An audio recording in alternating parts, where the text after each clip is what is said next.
कौन सी पार्टी खत्म होंगी और कौन सी पार्टी जिंदे रहेगी? नहीं, इसके आपने जो सवाल पूछा है बहुत ही बराबर सवाल पूछा है, क्योंकि पिछले कई सालों से यह मुंबई के खड्डे जो है लोगों को तकलीफ दे रही है। आप भी बहुत छापते हो वो खड्डे, 3,000 खड्डे हैं, फिर 1,000 खड्डे दुरुस्त हो गए, मीडिया भी दिखाती है सब। लेकिन मैं आपको कहूँगा, जब हमारी सरकार बन गई, पहले मैंने क्या काम किया, मैंने कमिश्नर चहल को बुलाया। मैं बोले भाई कितने किलोमीटर रोड है? बोले 1900 किलोमीटर रोड है। तो बोले ये क्यों खड्डे हो रहे? पैसे नहीं क्या? बोले है पैसे। तो बोले इसको कंक्रीट के क्यों नहीं करते हो? तो बोले करते हैं ना हम लोग हर साल 50 किलोमीटर। भाई क्यों? डामर के रास्ते करते हो, हर साल खड्डे होते हैं, फिर रिपेयरिंग होता है। क्या कॉन्ट्रैक्टर लोगों के लिए आप दुरुस्ती का काम करते हो क्या, रिपेयर का काम? तो बोले नहीं। तो मैं बोला ऐसा करो, अभी आप 500 किलोमीटर के रोड कंक्रीट की ले लो। बोले कितने पैसे लगेंगे? मैं पूछा। बोले 5,500 करोड़। बोले ले सकते हैं पैसे? बोले है। तो बोले ठीक है, 450 किलोमीटर के रोड कंक्रीट के उन्होंने ले लिए, उसके टेंडर प्रोसेस भी शुरू हो गई है। और मैंने कहा फिर बाकी के रास्ते कब करोगे? बोले, मैं बोला उनको मार्च में आप बचे हुए जो रास्ते हैं, मतलब टोटल 100%, उसके भी आप टेंडर निकालो। क्या पैसे नहीं है? बोले है। तो अभी आपको बताऊंगा, अगले 2 साल में पूरे मुंबई के शहर के रास्ते आपको एक भी खड्डा नहीं दिखेगा, पूरे कंक्रीट के रोड हो जाएंगे, पूरे कंक्रीट के रोड हो जाएंगे। तो एकनाथ ये साहब एक काम करना, जिनको टेंडर दे रहे हैं जो कॉन्ट्रैक्टर है 5 साल के लिए उनके काज से लिख के ले लो। बिल्कुल वो कंडीशन डाला है उनमें, वो भी कंडीशन। एक जो सीएम साहब ने बताया, आपने बहुत अच्छा सवाल पूछा। यहाँ महानगर पालिका में लोकल कॉन्ट्रैक्टर जो है वो क्वालिफाई होता था, पर एलएनटी और टाटा नहीं होते थे। अभी सीएम साहब ने एलएनटी टाटा जैसों को क्वालिफाई किया, ग्रेट। और अब वो काम करेंगे।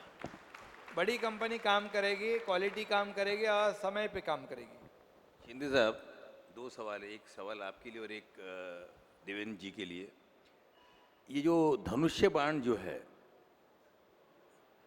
ये कहाँ रहेगा? म्हणजे हा जे आपलं धनुष्य बाण आहे ते कुठे राहील? धनुष्यबाण देखिए, मेरिट से हमारे को कोई किसी को कई बार किसी को बोलने की भी ज़रूरत नहीं है। मेरिट से धनुष्यबाण जो है बाळासाहेबांची शिवसेना, आमची बाळासाहेबांची शिवसेना म्हणून काल डिक्लेअर केले। शिंदे यांची बाळासाहेबांची शिवसेना. हां, बाळासाहेबांची, अरे शिंदे बिंदे जाऊ दे, बाळासाहेबांची शिवसेना याला महत्त्व आहे. आणि ते निवडणूक आयोगाने काल मान्य केलेलं आहे. आता ही पोटनिवडणूकमध्ये लागली, नाहीतर धनुष्यबाण बाळासाहेबांच्या शिवसेनेलाच मिळायला पाहिजे. मिळाला असता, याचं कारण 55 पैकी 40 आमदार हे आमच्याकडे सोबत आहेत आणि त्यांची मतांची आकडेवारी 39 लाख होते आणि 18 पैकी 12 आमदार शिवसेनेचे 12 खासदार आमच्या सोबत आहेत, त्यांच्या मतांची आकडे आहेत 69 लाख. म्हणजे 70% पेक्षा जास्ती मेजॉरिटी आमच्याकडे आहे. त्यामुळे बाय मेरिट धनुष्यबाण हा आम्हालाच मिळाला पाहिजे आणि तो पुढे मिळेलच.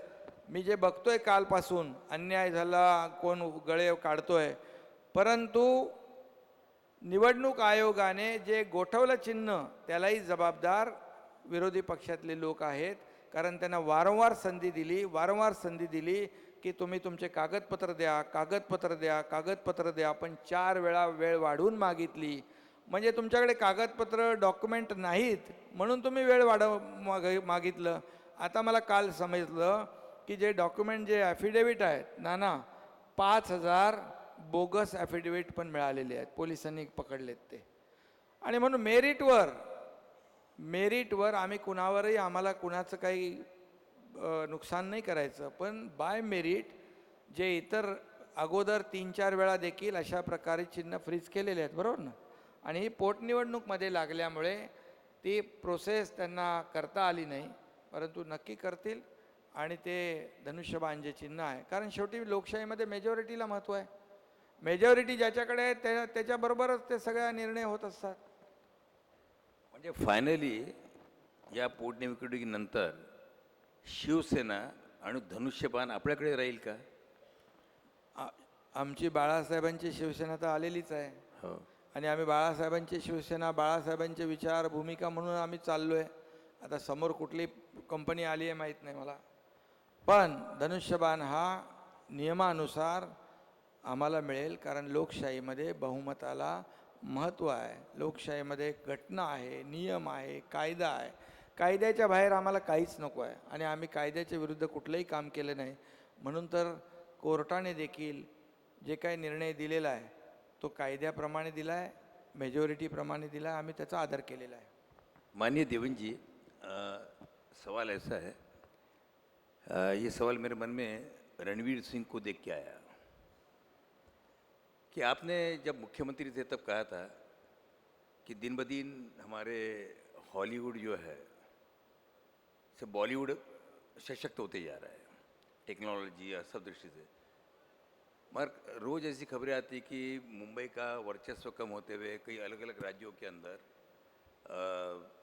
फिल्मों की डिमांड कर रहे लोग, उनको कंसेशन दे रहे, वन विंडो एजुकेशन अपना सुविधाएं दे रहे हैं।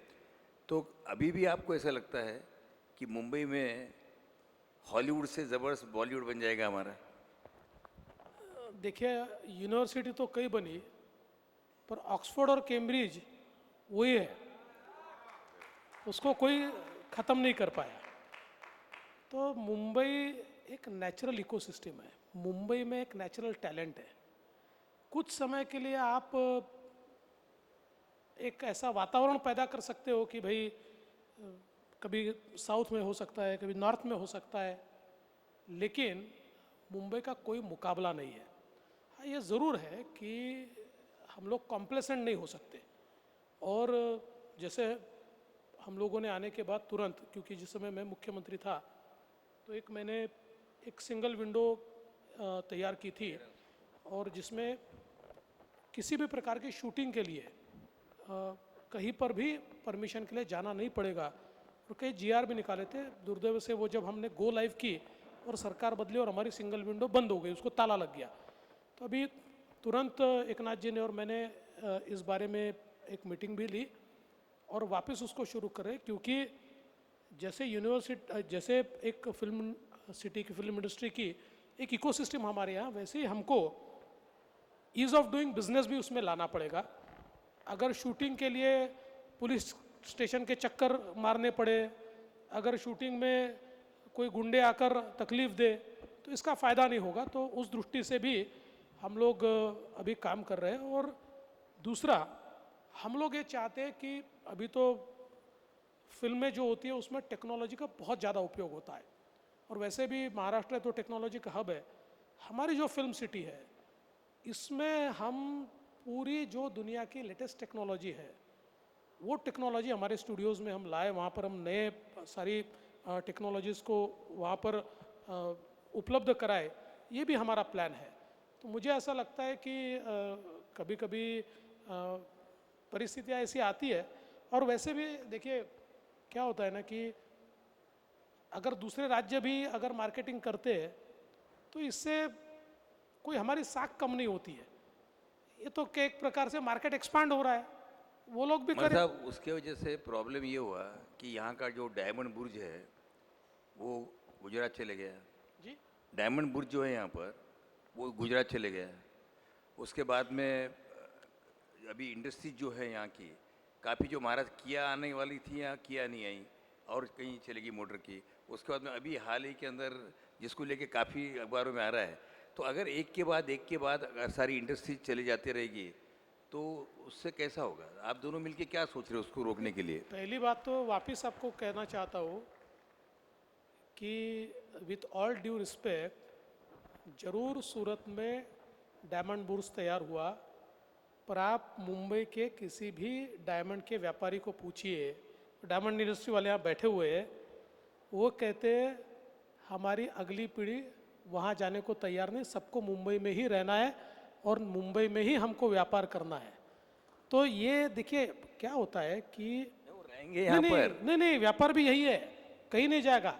आज भी सबसे ज़्यादा एक्सपोर्ट भारत डायमंड बूस अपने बाजू में ही है, वहीं से देश का सबसे बड़ा एक्सपोर्ट हम करते हैं, वहीं से करते हैं।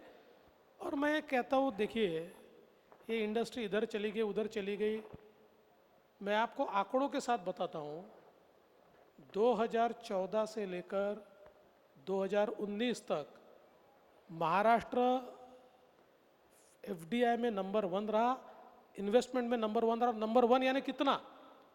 तो 2 साल ऐसे है कि जिन 2 सालों में महाराष्ट्र के बाद के जो 4 स्टेट है, गुजरात, दिल्ली, कर्नाटक और तमिलनाडु, जो 4 इंडस्ट्रियल स्टेट माने जाते हैं, ये चारों की मिलके जितनी इन्वेस्टमेंट है उससे ज़्यादा इन्वेस्टमेंट महाराष्ट्र की है। तो इसलिए एक आधा चले जाने से कोई फर्क नहीं पड़ता। और मैं आज ये बता रहा हूँ, अगर कोई चला गया है तो उससे बड़ा एकनाथ शिंदे और देवेंद्र फडणवीस लाकर दिखाएंगे। बहुत बहुत धन्यवाद. आपण थांबूया नाही का? कारण काय सगळ्याच प्रश्नाची उत्तरं तुम्ही छान दिल्यात. आता आम्ही फक्त वाट पाहणं आमच्या नशिबी आहे, तेवढी आम्ही पाहणार आणि निश्चितपणे तुम्ही काहीतरी छान करणार. एकनाथराव, तुम्ही ज्या पद्धतीनं मांडता हल्ली ना, म्हणजे एक तर पहिल्यांदा तुम्हाला कधी यापूर्वी ऐकायला मिळालं नव्हतं आम्हाला, पण ज्या पद्धतीनं तुम्ही बोलता म्हटल्यानंतर गुणनाई वाण काहीतरी लागलेला दिसतोय पलीकडचा.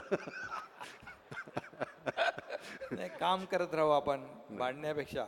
नाही नाही, पुन्हा एकदा तुमचं अभिनंदन. आणि तुम्ही शांतपणे इतकं सगळं ऐकत होतात त्याच्याबद्दल फार गुडी गुडी बोलायला बरं नाही वाटत. कारण काय होतं आहे की सरते शेवटी कधी असं बोलत नाही. नाही नाही, मी बोलत नाही असं नाही आहे. कारण खतखत ही माझी मनातली माझ्या नाही आहे, ही सगळ्या सर्वसामान्य लोकांच्या मनातली खतखत आहे जे ज्याच्याबद्दल. कारण आमच्यासाठी तुम्ही काय करता याच्या पलीकडे सरकारकडे आम्ही दुसऱ्या दृष्टीनं पाहतच नाही. आम्ही करतोय, आम्हाला काय मिळतंय एवढंच आम्हाला पाहिजे. आमची 2 वेळची भ्रांत आहे, तेवढी तुम्ही पुरी करा. धन्यवाद. तुम्हाला सुद्धा धन्यवाद. एक दोघांना 1 मिनिटाची एक विनंती आहे की इथे जे आपण आपल्या पश्चात आम्ही IPS आणि IAS ज्यांनी चांगलं काम केलं त्यांना अवॉर्ड दिलेला आहे. जर ते या सभागृहामध्ये असतील ज्यांना अवॉर्ड मिळालेला विजय बाबू, तर